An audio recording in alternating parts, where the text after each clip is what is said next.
Serangan Rusia ke Ukraina terbesar di Eropa sejak Perang Dunia Kedua.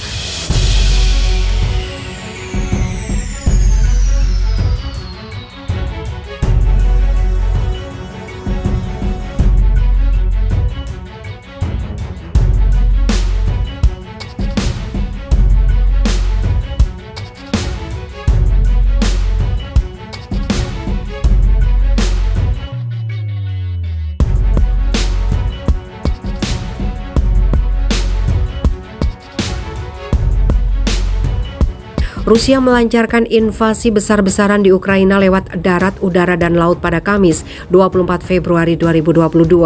Reuters melaporkan bahwa ini merupakan serangan terbesar sebuah negara terhadap negara lain di Eropa sejak Perang Dunia Kedua.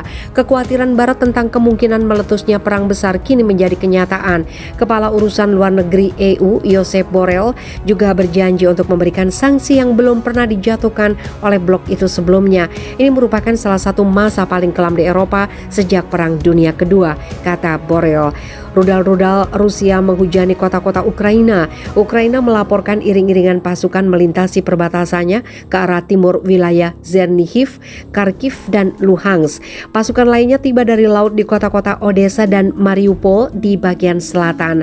Suara-suara ledakan terdengar sebelum dini hari di ibu kota Kiev. Baku tembak terjadi di dekat pelabuhan utama dan suara sirine meraung di kota itu. Seorang warga di kota terbesar kedua di Ukraina, Kharkiv, kota besar paling dekat dengan perbatasan Rusia, mengatakan jendela-jendela apartemen bergetar akibat rentetan ledakan. Kota itu diselimuti kematikan ketika orang-orang berusaha menyelamatkan diri, kata dia yang minta namanya tidak disebutkan. Presiden Ukraina Vladimir Zelensky mengatakan pemimpin Rusia Vladimir Putin ingin menghancurkan negaranya. Putin baru saja melancarkan invasi skala besar ke Ukraina. Kota-kota Ukraina yang damai sedang diserang, kata Menteri Luar Negeri Ukraina Dmytro Kuleba di Twitter. Ini adalah perang agresi. Ukraina akan mempertahankan diri dan akan menang. Dunia dapat dan harus menghentikan Putin. Sekarang waktunya untuk bertindak. Sedikitnya 8 orang tewas dan 9 luka-luka oleh tembakan mortir Rusia.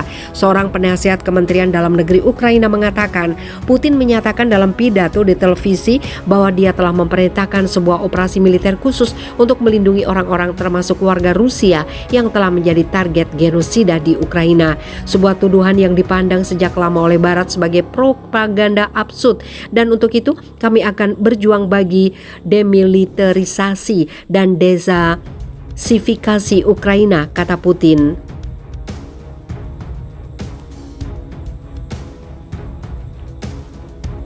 Rusia tidak bisa merasakan ketentraman, berkembang dan eksis dengan ancaman terus-menerus yang berasal dari wilayah Ukraina modern. Semua tanggung jawab atas pertumbuhan darah akan ada di hati rezim yang berkuasa di Ukraina, katanya. Ukraina, negara demokrasi berpenduduk 44 juta jiwa dengan rentang sejarah lebih dari 1000 tahun. Secara geografis adalah negara terbesar di Eropa setelah Rusia. Ukraina memilih untuk merdeka dari Rusia, menyusul pecahnya Uni Soviet dan mengatakan ingin bergabung dengan Pakta Pertahanan Atlantik Utara atau NATO dan Uni Eropa.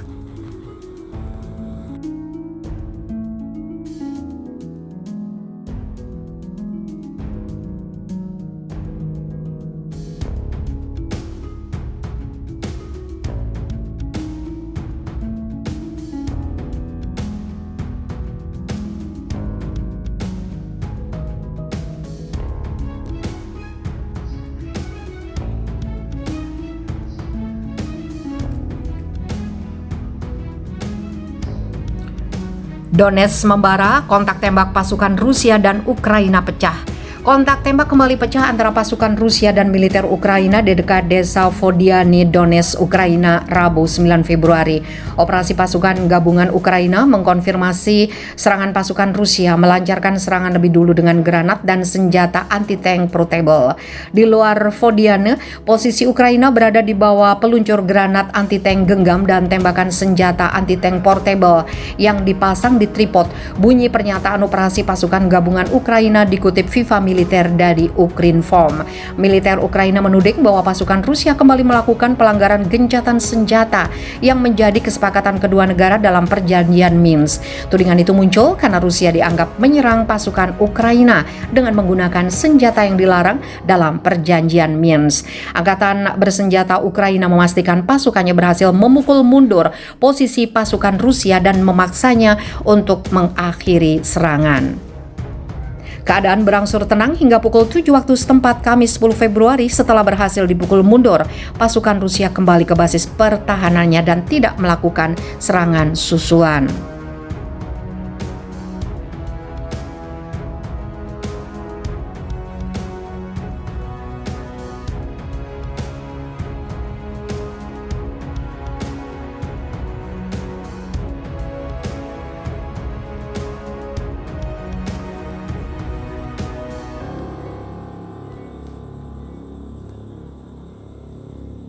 Rusia hancurkan pertahanan udara Ukraina secara presisi. Moskow meluncurkan operasi khusus di Ukraina hari ini 24 Februari di tengah meningkatnya serangan oleh pasukan Kiev di Donbas. Presiden Rusia Vladimir Putin menekankan tujuan dari operasi tersebut adalah demilitarisasi dan denazifikasi Ukraina. Kementerian Pertahanan Rusia telah mengumumkan pertahanan udara Ukraina telah dinetralkan. Infrastruktur militer pangkalan udara militer Ukraina telah dimatikan.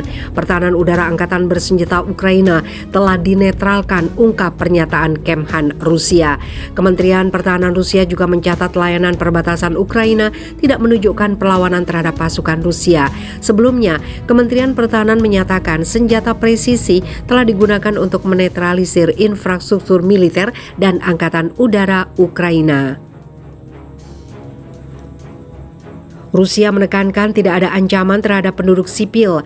Ketegangan di sekitar Ukraina telah meningkat selama beberapa hari terakhir karena serangan di Donbas oleh militer Ukraina mengakibatkan ribuan orang dievakuasi ke Rusia. Menyusul seruan dari Republik Rakyat Donetsk dan Luhansk, Moskow mengakui kemerdekaan mereka dan meratifikasi perjanjian persahabatan dan kerjasama dengan mereka. Rusia berjanji melindungi rakyat Donbas dari segala ancaman. Pada Kamis 24 Februari, Rusia meluncurkan operasi militer di Donbas. Presiden Putin mengatakan bahwa tujuannya adalah untuk melindungi orang-orang di wilayah itu yang telah menjadi sasaran pelecehan genosida oleh rezim Kiev selama 8 tahun. Putin menegaskan bahwa tujuan Moskow adalah untuk demilitarisasi dan denazifikasi Ukraina.